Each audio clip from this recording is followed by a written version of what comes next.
Good evening, viewers. We welcome you to this broadcast. The Meghalaya government has viewed the flouting of rules and protocols as far as COVID-19 is concerned very seriously. Hence, Meghalaya Chief Minister Conrad K. Sangma today announced that the government has decided to impose fines on those people who flout rules and protocols. These include those who spit in public places, those who fail to maintain physical distancing, or those who don't wear face masks. According to Conrad, the government has decided that it would impose a fine of rupees 500 for every defaulter. And for every repeated offender, the fine would go up to rupees 1000. The decision of the government to impose fines after more than 3 months of fighting against the pandemic can be seen in what Mr. Sangma said today at the press conference.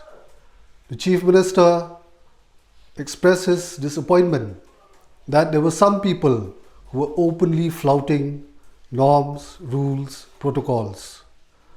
While giving them a stern warning, Mr. Sangma said it was important for the government to come up with this decision of imposing fines.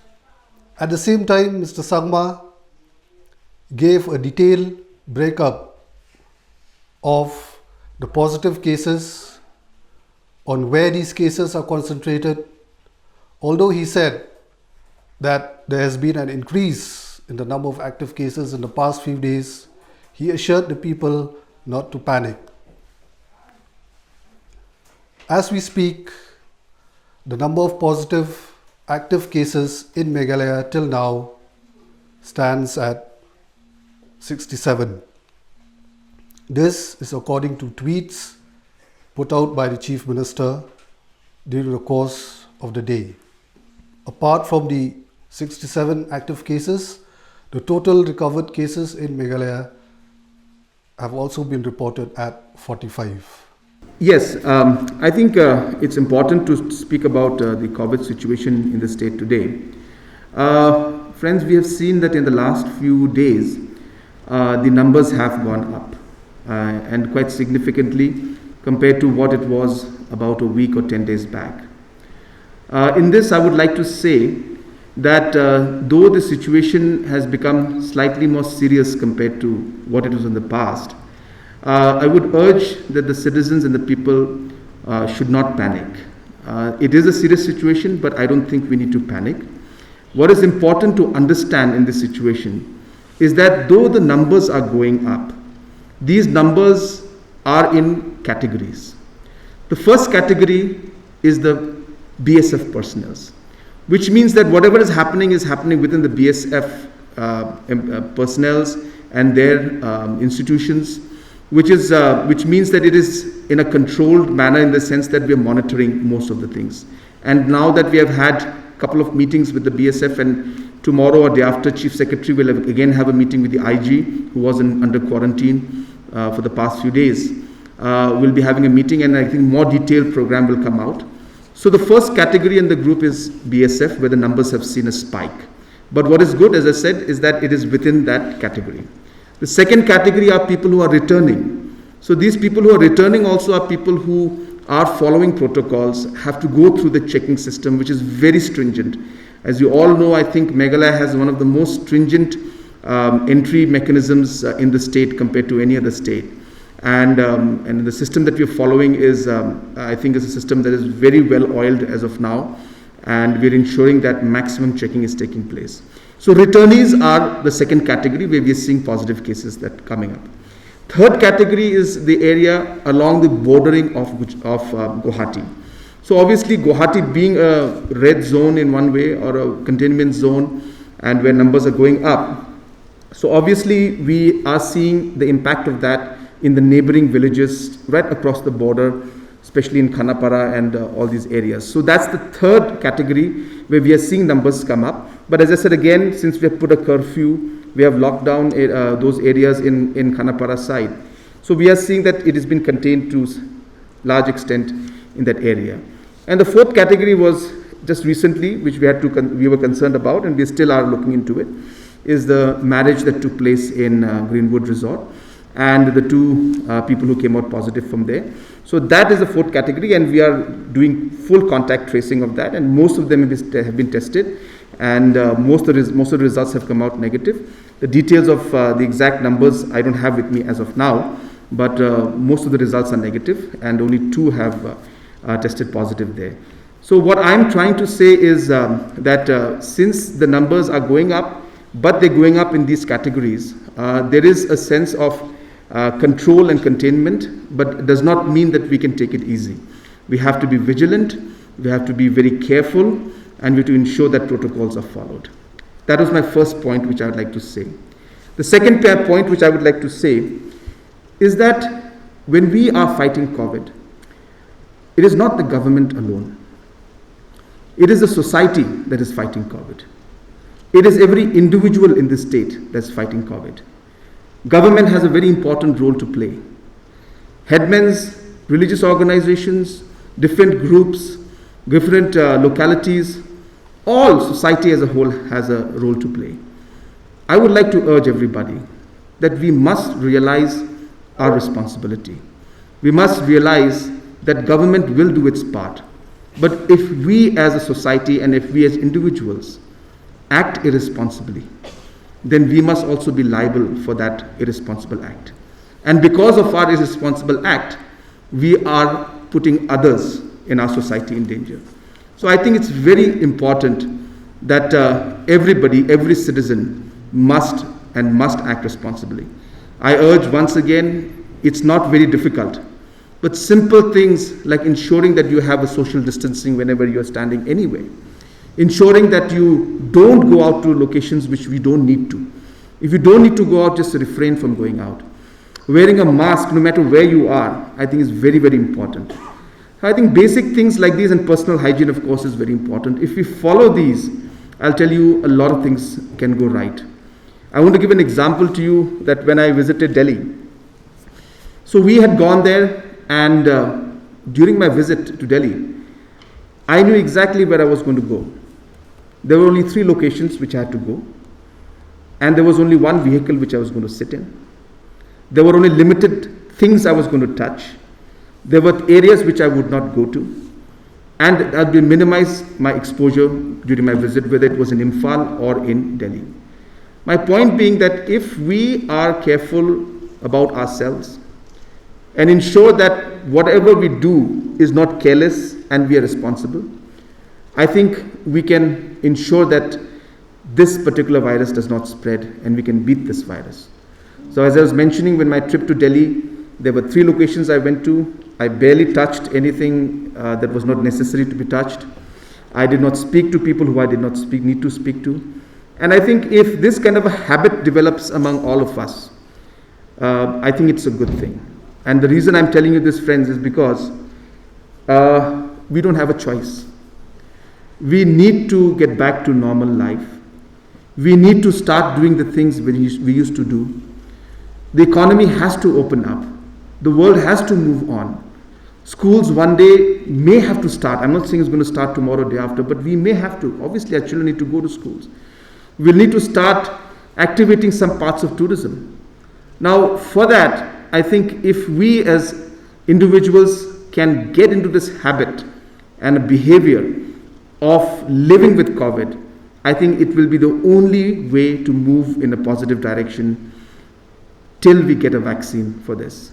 So my appeal to all of you is focus on behavioral change and ensure that you as a citizen of the state must act responsibly, follow the government protocols. It is very, very disheartening to see that in the past incident that took place in this marriage, the government officials have been working day and night. It is not easy, friends, when you ask officers to man a gate for 4 months, day in, day out, day in, day out. Can you imagine the mental fatigueness that they will go through?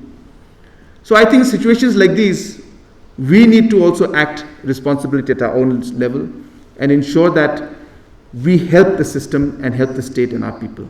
So I'm disappointed with the way some people have flaunted certain protocols and rules, and I can assure the citizens of our state that we will take firm action against individuals who flaunt such kind of rules. Today we have also decided to fine people and individuals in public space who flaunt the protocols and the rules that are laid down by the government. There are four specific aspects. First is social distancing. Second is wearing of masks. Third is spitting. And fourth was social distancing, wearing a mask, and spitting. And there was one more. Sorry, I don't have the thing with me detail. No, I don't have wash. So there are four aspects, and we will be coming out with the proper notification in that. So those individuals who are not following those particular rules in public spaces, they will be fined 500 rupees, and different authorities and different agencies from the government have been authorized to do that. And if we find that any individual is repeating the offense, then the amount will be increased to 1,000 rupees. So we want this to be followed. This is a deterrent more than really a fine collection process. We felt strongly that in a lot of locations, people are not following the social distance norms. We found in a lot of locations and areas where people are not wearing masks. And we feel strongly that sometimes it requires a bit of seriousness and a bit of push and a bit of a carrot and stick approach to ensure that people take this seriously. And I would, through the media today, urge the citizens of our state that these are simple rules, but very, very important rules which could help you protect yourself and your family members from corona and the COVID-19 virus. So it is in the interest of the people that we have decided to pass this particular rule where fines will be imposed now on people who are flaunting these particular protocols and rules that have been given by the government. So friends, these were the basic things that we had discussed. If you have still any further questions, I'll take one or two more questions, then we can close this press conference. Thank you very much. Yes, we are going to receive the report today, but as of now, till this press conference was on, we have not received the report. We have been in touch with both the deputy commissioners, and they are going to submit the report within an hour or couple of hours. Post that, I'll be able to comment on that. We have asked them to prepare a detailed report. We want all the aspects and all the details of it, and maybe that's what's taking a few more hours. But we expect the report by this evening. Now, I think you've mixed 3-4 different issues out here. Number one, let me very categorically clarify that for the state of Meghalaya, we have not allowed the movement of people from outside the state to our state. That's number one. We're very clear about that. But this movement does not include people who are our own citizens who have been outside and they want to come back. So there are a lot of returnees who are coming back. So we are allowing the returnees to come back. The government employees who are coming back, mainly in the armed forces, BSF, and paramilitary forces, banking sector, Government of India sector, different power sectors. We have written to Government of India, but we have not yet received any kind of formal response from them. But those categories also have not been stopped. So Government of India and government employees who are there, who are coming back, the state government is allowing, but we've been very clear that the protocols need to be followed. And that is why even now with BSF, we are having multiple meetings, and the meetings will continue again tomorrow. It is after our intervention and the meetings done by the Chief Secretary's level that a lot of steps have been taken, and the containment zones have been created. All follow-ups are being done. Medical assistance is being given to them through our health department. So all those aspects are being followed. But the movement of people as per movement from outside the state into our state has been stopped as of now. Yes, case-to-case basis, there could be senior officials who are coming in, or senior ministers or officials. Those are a different category. There's a different issue. But in general, movement has been stopped. You see, export to Bangladesh, in fact, export of any nature, has been allowed by Government of India. That's number one. So, as a state government, following the directions from Government of India, we have also, but after few days, not on the same day, after waiting and watching, after few days, we also had gone ahead with a condition that it will depend on the respective deputy commissioners. And we have also mentioned that the local people and the local area headmans, whether the Rangbashnongs or Nokmas, and the public in general, will be taken into consideration before allowing any kind of process in those areas. So therefore, in most of the locations, if you see, even though Government of Meghalaya has given the permission, the local people have decided that they will not do it. So therefore, we respect that. Deputy commissioners have been asked to closely monitor situation and work with the local people, especially the headmen and the local bodies that are there, and assess the situation accordingly and go ahead with whatever is most appropriate, keeping safety and health as a priority.